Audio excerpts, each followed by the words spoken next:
moja niko sawa hii. Wacha nichukue nafasi hii kumkaribishe Mheshimiwa Mama Gavana wa Homa Bay.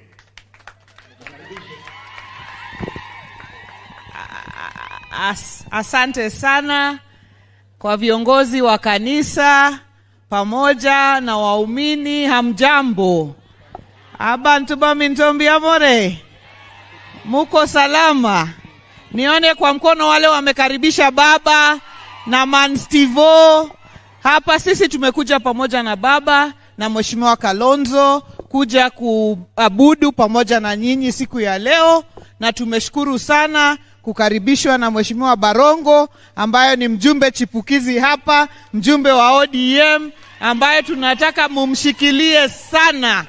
Alafu tumekaribishwa pia na Simba ambaye ni gavana wenu ambaye pia ni mchapakazi, na mumshikilie zaidi. Na ile message moja ambayo tunawaletea ni kwamba mkae ngumu ndani ya Azimio, ndani ya chama ya Azimio na ODM, na mkae nyuma ya baba.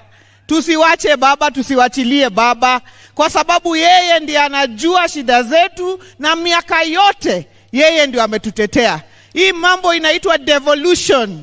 Simba sasa ako hapo Kisii na bilioni kadhaa, anaweza fanya maendeleo bila kuomba mali yoyote, ni kwa sababu ya baba. Sasa sisi tumesimama nyuma yake kidete siku yote, siku zote. Asanteni na Mungu awabariki zaidi. Asante. Nipe hii. Nasikia hii lazima niongee ndio tuende online.